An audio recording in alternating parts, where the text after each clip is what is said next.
Shalom. Saat ini Anda mendengarkan program Alkitab Suara di channel Sungai Kehidupan TV. Program Baca Alkitab Suara ini ditujukan untuk membantu penyandang tunanetra agar para tunanetra dapat membaca Alkitab setiap hari. Untuk itu Alkitab Suara ini akan ditayangkan per pasal di setiap harinya. Bagi Bapak Ibu, Saudara yang kebetulan mendengar acara ini mohon memberikan dukungan kepada kami dengan cara subscribe, komen, and share dan jangan lupa aktifkan tombol lonceng di akun channel kami. Agar channel kami ini dapat berkembang. Terima kasih atas perhatiannya, Tuhan Yesus memberkati. Kejadian 19:1-20 TB, kedua malaikat itu tiba di Sodom pada waktu petang. Lot sedang duduk di pintu gerbang Sodom dan ketika melihat mereka, bangunlah ia menyongsong mereka, lalu sujud dengan mukanya sampai ke tanah. Serta berkata, "Tuan-tuan, silakanlah singgah ke rumah hambamu ini, bermalamlah di sini dan basuhlah kakimu, maka besok pagi tuan-tuan boleh melanjutkan perjalanannya." Jawab mereka, "Tidak, kami akan bermalam di tanah lapang." Tetapi karena ia sangat mendesak mereka, singgahlah mereka dan masuk ke dalam rumahnya, kemudian ia menyediakan hidangan bagi mereka, ia membakar roti yang tidak beragi, lalu mereka makan. Tetapi sebelum mereka tidur, orang-orang lelaki dari kota Sodom itu, dari yang muda sampai yang tua, bahkan seluruh kota, tidak ada yang terkecuali, datang mengepung rumah itu. Mereka berseru kepada Lot, "Di manakah orang-orang yang datang kepadamu malam ini? Bawalah mereka keluar kepada kami, supaya kami pakai mereka." Lalu keluarlah Lot menemui mereka, ke depan pintu, tetapi pintu ditutupnya di belakangnya. Dan ia berkata, "Saudara-saudaraku, janganlah kiranya berbuat jahat. Kamu tahu, aku mempunyai 2 orang anak perempuan yang belum pernah dijamah laki-laki. Baiklah mereka kubawa keluar kepadamu, perbuatlah kepada mereka seperti yang kamu pandang baik, hanya jangan kamu apa-apakan orang-orang ini, sebab mereka memang datang untuk berlindung di dalam rumahku." Tetapi mereka berkata, "Enyahlah." Lagi kata mereka, "Orang ini datang ke sini sebagai orang asing dan dia mau menjadi hakim atas kita. Sekarang kami akan menganiaya engkau lebih daripada kedua orang itu."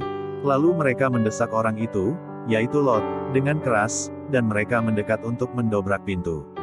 Tetapi kedua orang itu mengulurkan tangannya, menarik Lot masuk ke dalam rumah, lalu menutup pintu. Dan mereka membutakan mata orang-orang yang di depan pintu rumah itu, dari yang kecil sampai yang besar, sehingga percumalah orang-orang itu mencari-cari pintu. Lalu kedua orang itu berkata kepada Lot, "Siapakah kaummu yang ada di sini lagi? Menantu atau anakmu laki-laki, anakmu perempuan, atau siapa saja kaummu di kota ini, bawalah mereka keluar dari tempat ini. Sebab kami akan memusnahkan tempat ini, karena banyak keluh kesah orang tentang kota ini di hadapan Tuhan, sebab itulah Tuhan mengutus kami untuk memusnahkannya."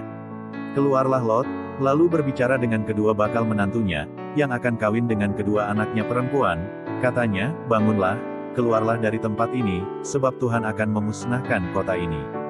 Tetapi ia dipandang oleh kedua bakal menantunya itu sebagai orang yang berolok-olok saja. Ketika fajar telah menyingsing, kedua malaikat itu mendesak Lot, supaya bersegera. Katanya, "Bangunlah, bawalah istrimu dan kedua anakmu yang ada di sini, supaya engkau jangan mati lenyap karena kedurjanaan kota ini." Ketika ia berlambat-lambat, maka tangan istri dan tangan kedua anaknya dipegang oleh kedua orang itu, sebab Tuhan hendak mengasihani dia, lalu kedua orang itu menuntunnya keluar kota dan melepaskannya di sana. Sesudah kedua orang itu menuntun mereka sampai keluar, berkatalah seorang, "Larilah, selamatkanlah nyawamu, janganlah menoleh ke belakang, dan janganlah berhenti dimanapun juga di lembah Yordan, larilah ke pegunungan, supaya engkau jangan mati lenyap." Kata Lot kepada mereka, "Janganlah kiranya demikian, tuanku. Sungguhlah hambamu ini telah dikaruniai belas kasihan di hadapanmu, dan tuanku telah berbuat kemurahan besar kepadaku dengan memelihara hidupku. Tetapi jika aku harus lari ke pegunungan, pastilah aku akan tersusul oleh bencana itu, sehingga matilah aku. Sungguhlah kota yang di sana itu cukup dekat kiranya untuk lari ke sana, kota itu kecil, izinkanlah kiranya aku lari ke sana. Bukankah kota itu kecil? Jika demikian, nyawaku akan terpelihara." Kejadian pukul 19:21-38 TB, sahut malaikat itu kepadanya, "Baiklah, dalam hal ini pun permintaanmu akan kuterima dengan baik, yakni kota yang telah kau sebut itu tidak akan kutunggang-balikan. Cepatlah, larilah ke sana, sebab aku tidak dapat berbuat apa-apa, sebelum engkau sampai ke sana." Itulah sebabnya nama kota itu disebut Zoar. Matahari telah terbit menyinari bumi, ketika Lot tiba di Zoar. Kemudian Tuhan menurunkan hujan belerang dan api atas Sodom dan Gomora, berasal dari Tuhan, dari langit. Dan ditunggang-balikan nyalah kota-kota itu dan lembah Yordan dan semua penduduk kota-kota serta tumbuh-tumbuhan di tanah. Tetapi istri Lot, yang berjalan mengikutnya, menoleh ke belakang, lalu menjadi tiang garam. Ketika Abraham pagi-pagi pergi ke tempat ia berdiri di hadapan Tuhan itu, dan memandang ke arah Sodom dan Gomora serta ke seluruh tanah lembah Yordan, maka dilihat nyala asap dari bumi membubung ke atas sebagai asap dari dapur peleburan. Demikianlah pada waktu Allah memusnahkan kota-kota di lembah Yordan dan menunggang-balikan kota-kota kediaman Lot, maka Allah ingat kepada Abraham, lalu dikeluarkan nyalah Lot dari tengah-tengah tempat yang ditunggang-balikan itu. Pergilah Lot dari Zoar dan ia menetap bersama-sama dengan kedua anaknya perempuan di pegunungan, sebab ia tidak berani tinggal di Zoar, maka diamlah ia dalam suatu gua beserta kedua anaknya. Kata kakaknya kepada adiknya, "Ayah kita telah tua, dan tidak ada laki-laki di negeri ini yang dapat menghampiri kita, seperti kebiasaan seluruh bumi. Marilah kita beri ayah kita minum anggur, lalu kita tidur dengan dia, supaya kita menyambung keturunan dari ayah kita." Pada malam itu mereka memberi ayah mereka minum anggur, lalu masuklah yang lebih tua untuk tidur dengan ayahnya, dan ayahnya itu tidak mengetahui ketika anaknya itu tidur dan ketika ia bangun. Keesokan harinya berkatalah kakaknya kepada adiknya, "Tadi malam aku telah tidur dengan ayah, baiklah malam ini juga kita beri dia minum anggur, masuklah engkau untuk tidur dengan dia, supaya kita menyambung keturunan dari ayah kita." Demikianlah juga pada malam itu mereka memberi ayah mereka minum anggur, lalu bangunlah yang lebih muda untuk tidur dengan ayahnya, dan ayahnya itu tidak mengetahui ketika anaknya itu tidur dan ketika ia bangun. Lalu mengandunglah kedua anak Lot itu dari ayah mereka. Yang lebih tua melahirkan seorang anak laki-laki, dan menamainya Moab, dialah bapa orang Moab yang sekarang.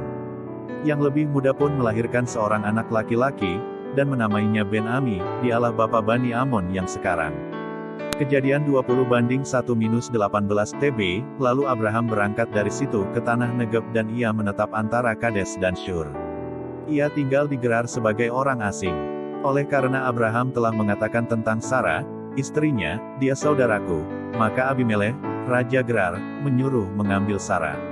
Tetapi pada waktu malam Allah datang kepada Abimelekh dalam suatu mimpi serta berfirman kepadanya, "Engkau harus mati oleh karena perempuan yang telah kau ambil itu, sebab ia sudah bersuami." Adapun Abimelekh belum menghampiri Sarah. Berkatalah ia, "Tuhan, apakah engkau membunuh bangsa yang tak bersalah? Bukankah orang itu sendiri mengatakan kepadaku, 'Dia saudaraku'? Dan perempuan itu sendiri telah mengatakan, 'Ia saudaraku.' Jadi hal ini kulakukan dengan hati yang tulus dan dengan tangan yang suci." Lalu berfirmanlah Allah kepadanya dalam mimpi, "Aku tahu juga, bahwa engkau telah melakukan hal itu dengan hati yang tulus, maka aku pun telah mencegah engkau untuk berbuat dosa terhadap aku, sebab itu aku tidak membiarkan engkau menjamah dia. Jadi sekarang, kembalikanlah istri orang itu, sebab dia seorang nabi, ia akan berdoa untuk engkau, maka engkau tetap hidup, tetapi jika engkau tidak mengembalikan dia, ketahuilah, engkau pasti mati, engkau dan semua orang yang bersama-sama dengan engkau." Keesokan harinya pagi-pagi Abimelekh memanggil semua hambanya dan memberitahukan seluruh peristiwa itu kepada mereka, lalu sangat takutlah orang-orang itu.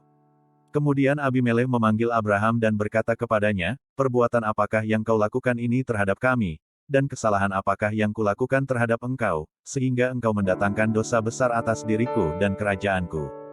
Engkau telah berbuat hal-hal yang tidak patut kepadaku." Lagi kata Abimelekh kepada Abraham, "Apakah maksudmu, maka engkau melakukan hal ini?" Lalu Abraham berkata, "Aku berpikir, takut akan Allah tidak ada di tempat ini, tentulah aku akan dibunuh karena istriku. Lagi pula ia benar-benar saudaraku, anak ayahku, hanya bukan anak ibuku, tetapi kemudian ia menjadi istriku. Ketika Allah menyuruh aku mengembara keluar dari rumah ayahku, berkatalah aku kepada istriku, 'Tunjukkanlah kasihmu kepadaku, yakni, katakanlah tentang aku di tiap-tiap tempat di mana kita tiba, ia saudaraku.' Kemudian Abimelekh mengambil kambing domba dan lembu sapi, hamba laki-laki dan perempuan, lalu memberikan semuanya itu kepada Abraham. Sarah, istri Abraham, juga dikembalikannya kepadanya. Dan Abimelekh berkata, 'Negeriku ini terbuka untuk engkau, menetaplah, di mana engkau suka.' Lalu katanya kepada Sarah, telah kuberikan kepada saudaramu 1000 shikal perak. Itulah bukti kesucianmu bagi semua orang yang bersama-sama dengan engkau. Maka dalam segala hal engkau dibenarkan. Lalu Abraham berdoa kepada Allah, dan Allah menyembuhkan Abimelekh dan istrinya dan budak-budaknya perempuan, sehingga mereka melahirkan anak. Sebab tadinya Tuhan telah menutup kandungan setiap perempuan di istana Abimelekh karena Sarah, istri Abraham itu. Kejadian 21:1-16 TB. Tuhan memperhatikan Sarah, seperti yang difirmankannya, dan Tuhan melakukan kepada Sarah seperti yang dijanjikannya. Maka mengandunglah Sarah, lalu ia melahirkan seorang anak laki-laki bagi Abraham dalam masa tuanya, pada waktu yang telah ditetapkan, sesuai dengan firman Allah kepadanya. Abraham menamai anaknya yang baru lahir itu Ishak, yang dilahirkan Sarah baginya. Kemudian Abraham menyunat Ishak, anaknya itu, ketika berumur 8 hari, seperti yang diperintahkan Allah kepadanya. Adapun Abraham berumur 100 tahun, ketika Ishak, anaknya, lahir baginya. Berkatalah Sarah, Allah telah membuat aku tertawa, setiap orang yang mendengarnya akan tertawa karena aku. Lagi katanya, siapakah tadinya yang dapat mengatakan kepada Abraham, Sarah menyusui anak. Namun aku telah melahirkan seorang anak laki-laki baginya pada masa tuanya. Bertambah besarlah anak itu dan ia disapi, lalu Abraham mengadakan perjamuan besar pada hari Ishak disapi itu. Pada waktu itu Sarah melihat, bahwa anak yang dilahirkan Hagar, perempuan Mesir itu bagi Abraham, sedang main dengan Ishak, anaknya sendiri. Berkatalah Sarah kepada Abraham, usirlah hamba perempuan itu beserta anaknya, sebab anak hamba ini tidak akan menjadi ahli waris bersama-sama dengan anakku Ishak. Hal ini sangat menyebalkan Abraham oleh karena anaknya itu. Tetapi Allah berfirman kepada Abraham, janganlah sebal hatimu karena hal anak dan budakmu itu, dalam segala yang dikatakan Sarah kepadamu, haruslah engkau mendengarkannya, sebab yang akan disebut keturunanmu ialah yang berasal dari Ishak. Tetapi keturunan dari hambamu itu juga akan kubuat menjadi suatu bangsa, karena ia pun anakmu. Keesokan harinya pagi-pagi Abraham mengambil roti serta sekirbat air dan memberikannya kepada Hagar. Ia meletakkan itu beserta anaknya di atas bahu Hagar, kemudian disuruhnyalah perempuan itu pergi. Maka pergilah Hagar dan mengembara di padang gurun Bersyeba. Ketika air yang dikirbat itu habis, dibuangnyalah anak itu ke bawah semak-semak. Dan ia duduk agak jauh, kira-kira sepemanah jauhnya, sebab katanya, tidak tahan aku melihat anak itu mati. Sedang ia duduk di situ, menangislah ia dengan suara nyaring. Kejadian pukul 21:17-34 TB. Allah mendengar suara anak itu. Lalu malaikat Allah berseru dari langit kepada Hagar, katanya kepadanya, apakah yang engkau susahkan, Hagar? Janganlah takut, sebab Allah telah mendengar suara anak itu dari tempat ia terbaring. Bangunlah, angkatlah anak itu, dan bimbinglah dia, sebab aku akan membuat dia menjadi bangsa yang besar.